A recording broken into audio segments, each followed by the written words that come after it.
Hi everyone, welcome back to the channel. In this video clip today I want to cover knife safety. I'm quite guilty of this myself, to get a bit complacent. Just the other week there, while I was doing my bow drill set, I dropped my knife and tried to catch it, and I paid the consequences. I got quite a nasty cut across my index finger, and that's one of the simple basic rules: never catch a falling knife. But you know how it is, you're out there, you're in the moment, you're all wrapped up in it, concentrating on something else, and it's just your instinctual reactions. The knife dropped and I went to grab it, and it was just that sharp, it cut me right to the tendons. Why do we need knife safety? Well, basically it's to make sure that our kids, when they're out in the woods with us, have got a safe environment to play and work in. Okay, we want to get rid of as many risks and take as many precautions as we possibly can to minimise the risks. For talking's sake, just say the kids are running about with a knife out the sheath. Well, that's definitely a risk to them, isn't it?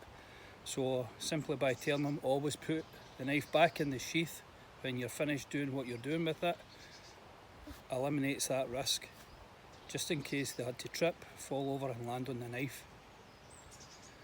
And we just want to have a nice safe environment that they can come to every weekend if they wish, and they know it's safe to go out and use knives and not to be frightened of them.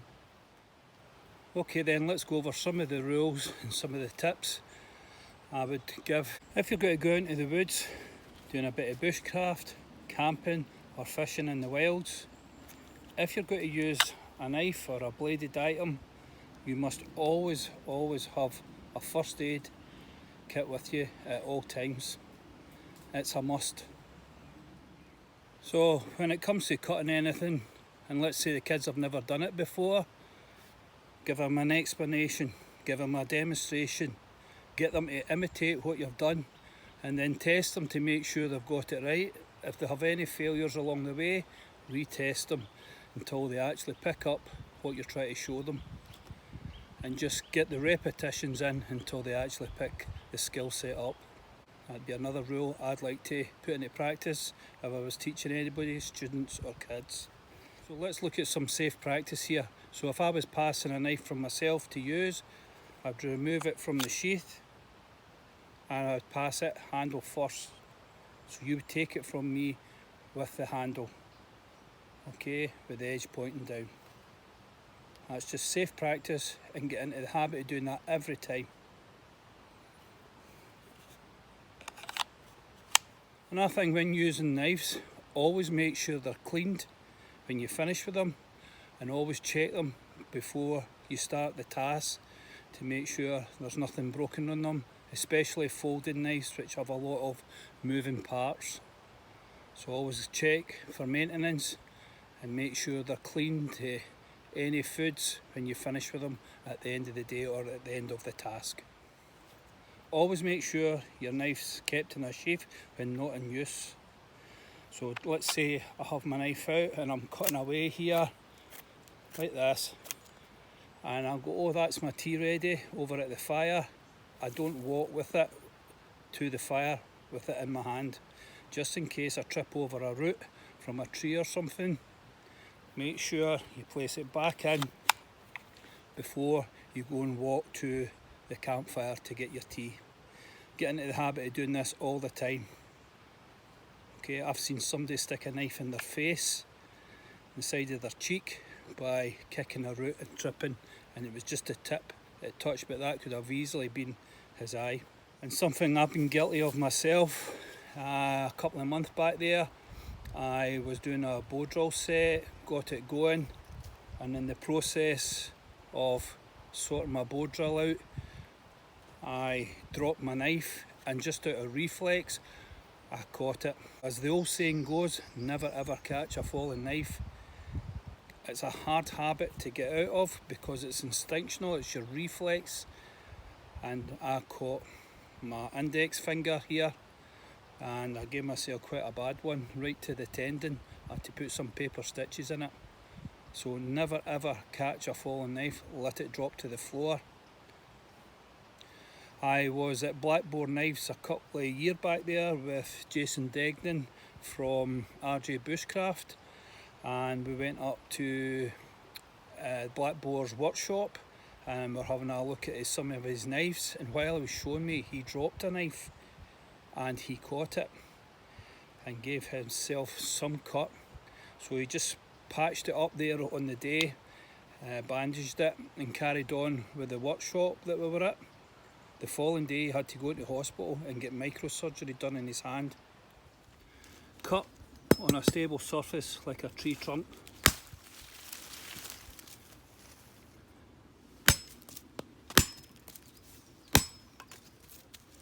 So try and apply this rule every time when it comes to cutting.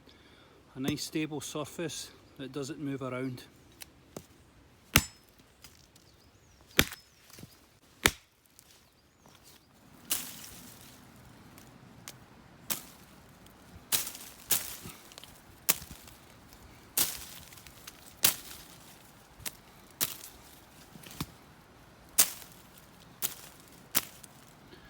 Use the appropriate tool for the job.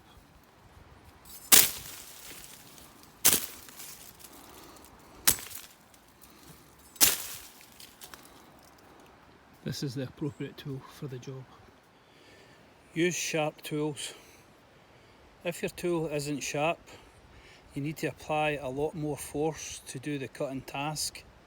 And by applying this force, this is where the accidents can happen, because you're putting too much pressure on the blade, which can snap, and the material that you're cutting, it can cut straight through it a lot quicker than what you expected and slip, and this is where we get the accidents occurring, and this is one of the most common places for it to occur.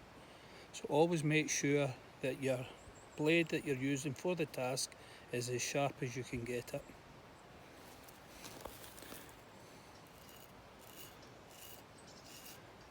There you go.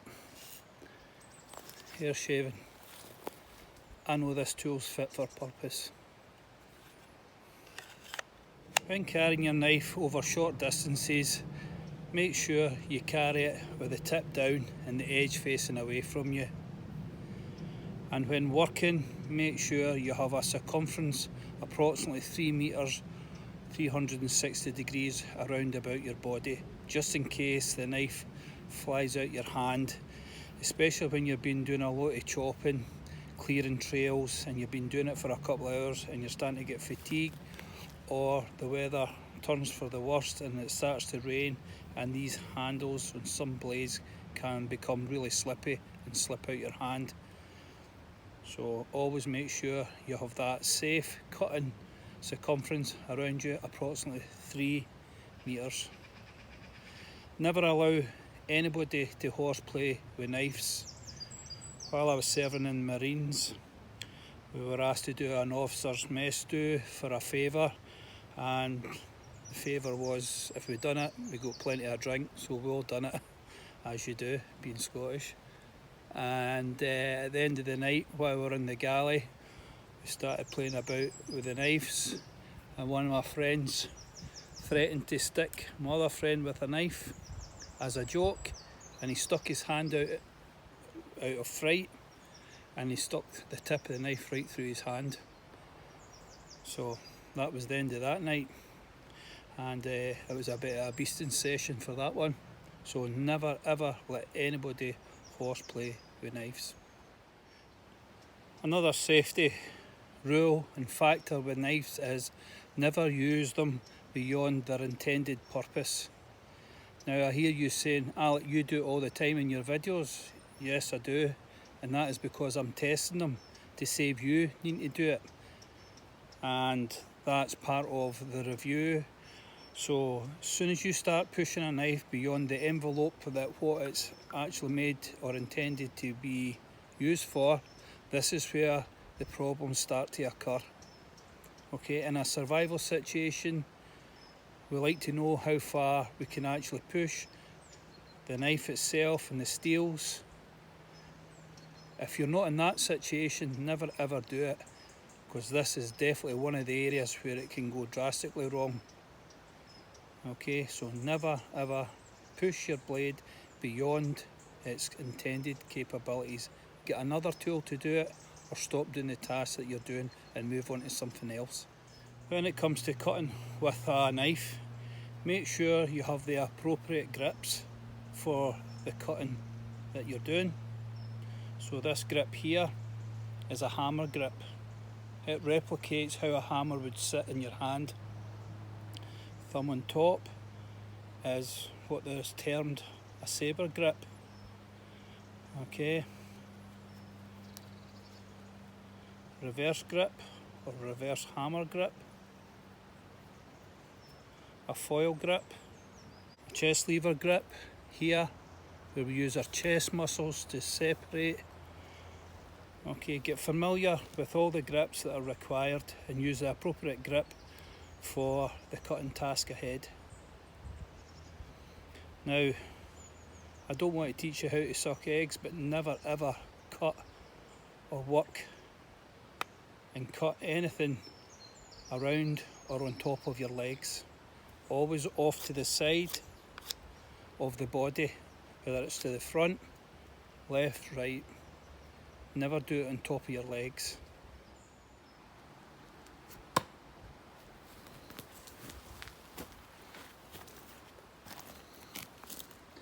Never ever throw your knife. This is not their intended purpose, and this is one of the quickest and fastest way to break a blade.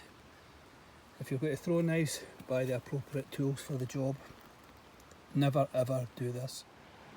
When the kids are using the knife, always make sure you supervise them at all times, and people who are inexperienced, especially when you're showing them new tasks and they haven't had much time to put the training time in to get proficient at it. Keep them supervised whenever you can, and when available, let them wear safety equipment. Hopefully these safety tips will help you a bit for the beginner and the inexperienced, and people who are maybe trying camping or fishing or bushcrafting for the first time. Have a wee look at these tips and adhere to them. You won't go far wrong. And I'll catch you all in my next video. Thanks again for coming along to the channel. Cheers.